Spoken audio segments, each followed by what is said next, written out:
Today is your last day of work. You didn't expect it to feel this quiet, right?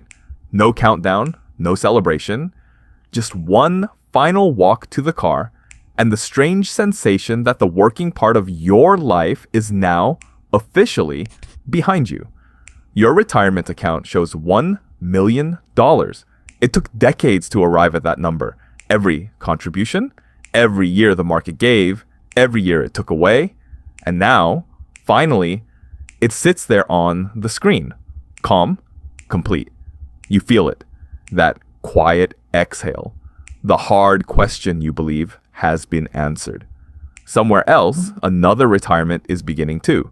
Same balance, same monthly spending, almost the same plan. Two people standing at what looks like the same finish line. One of them will be fine. The other will not. It's just that the only difference between them, at least at first, has nothing to do with money at all. It's the date each of them retired. Now, I want you to picture that retirement beginning in 1966. The plan looked sound, savings in place, a modest, steady withdrawal each year to cover living expenses. Nothing reckless.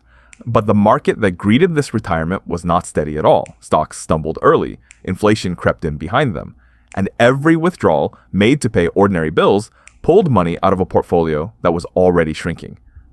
Here's what makes this worth pausing on. Take that same set of investment returns, the exact same years, exact same average, and simply reverse the order. Good years first, hard years last. Same starting balance, same withdrawals every year without fail. Run both versions forward and something strange happens. They don't end up in the same place. One portfolio survives comfortably, the other empties years early, despite same average return, same decisions, but opposite outcomes. The difference wasn't how much the market returned over time, it was when the losses showed up. Withdraw money from a portfolio that's already falling, and you're not just losing value, you're locking in the loss permanently with money that can no longer recover when the market eventually turns. This is exactly what referred to as sequence of returns risk. And that second retirement, the one that looked just like yours, was never really identical at all. Now, let's step into the kitchen of that olden days.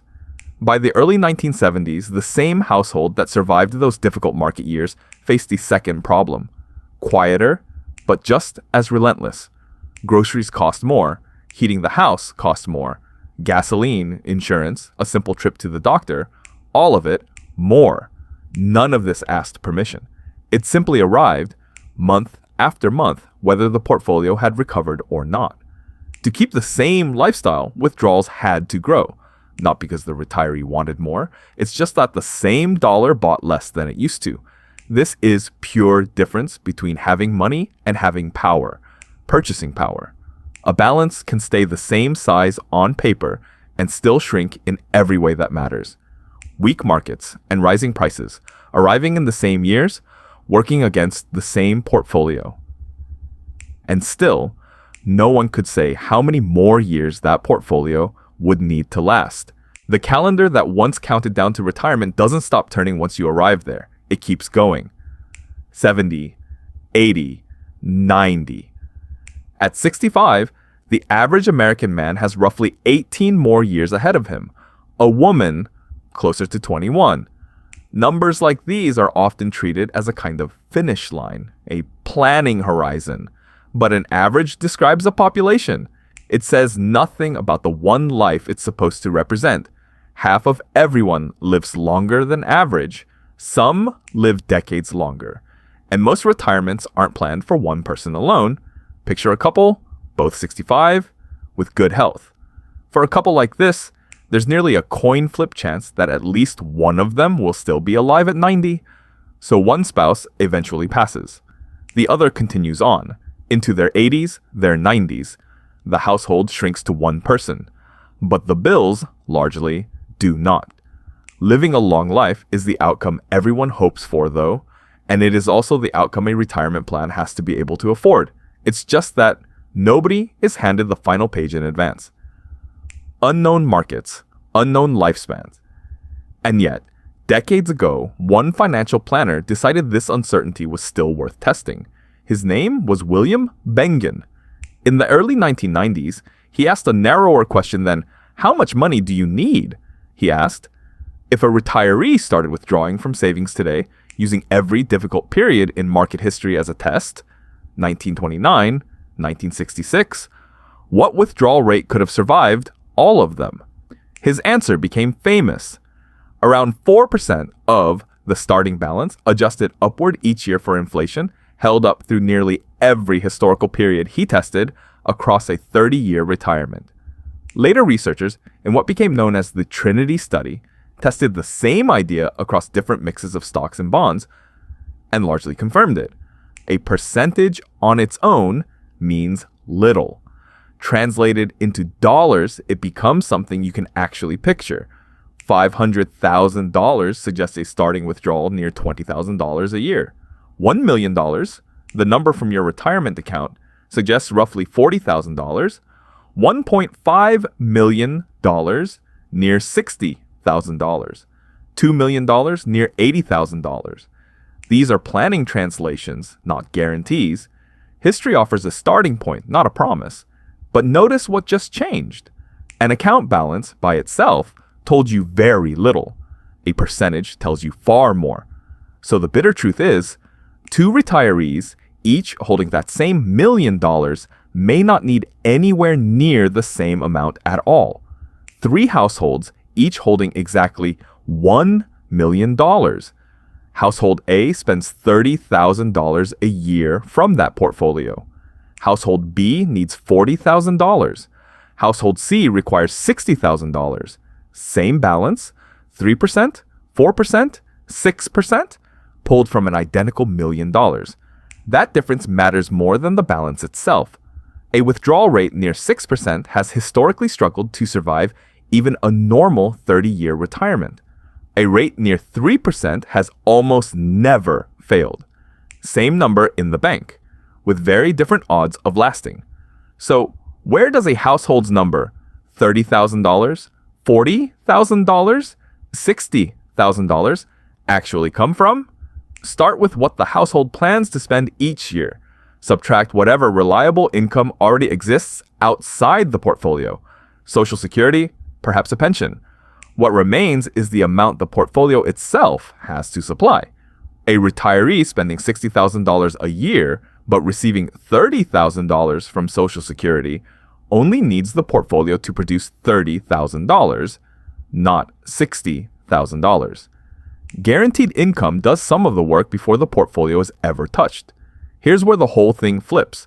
A smaller portfolio carrying light pressure can outlast a larger portfolio carrying heavy pressure.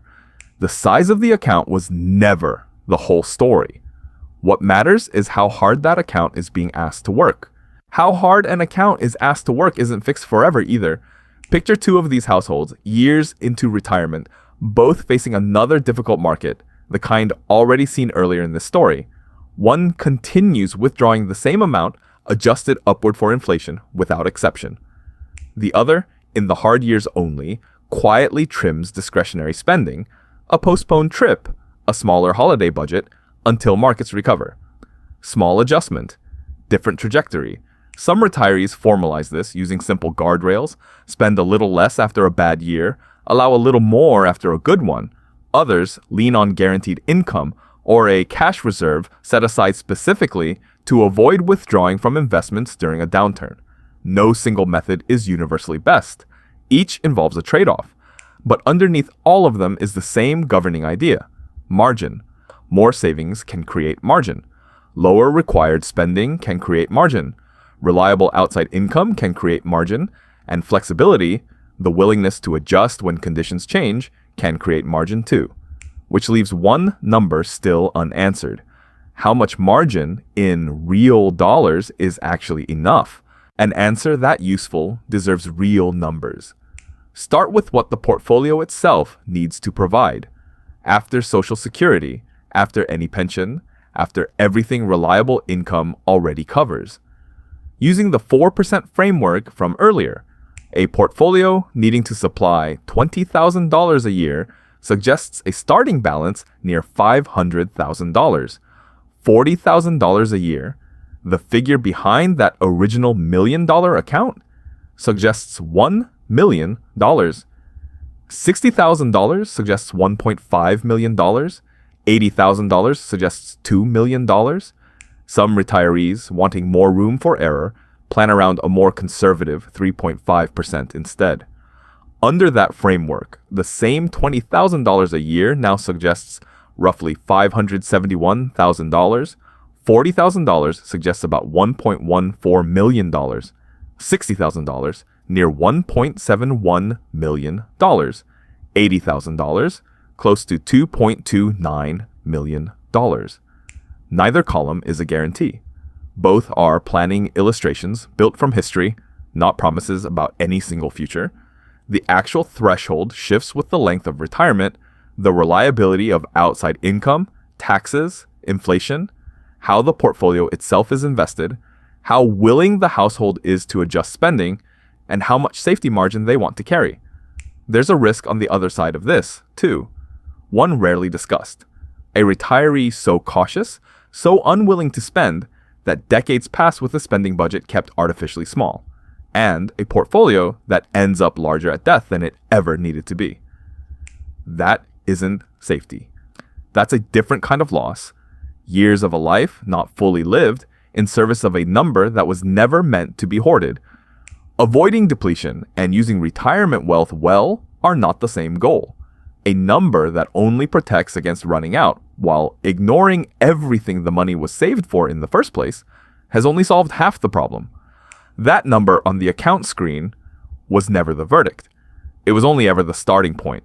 So look back to those two retirements from the very beginning. Same balance, same spending, same plan on paper.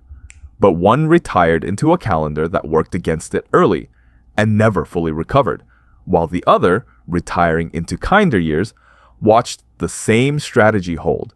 Not luck alone. Sequence. Inflation. How much pressure each portfolio was actually asked to carry.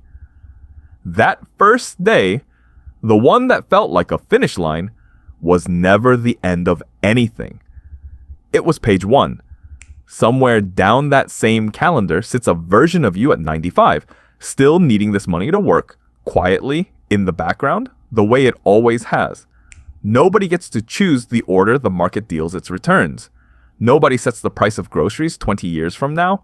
Nobody is shown how many pages their own calendar holds. But the pressure carried into all of that, how much a portfolio is asked to give up each year, is something a plan can actually shape. Not the biggest number. The one with room to bend. The question was never really, have I saved enough? It was always, how much uncertainty can what you've saved actually survive? Thanks for watching. See you in the next one.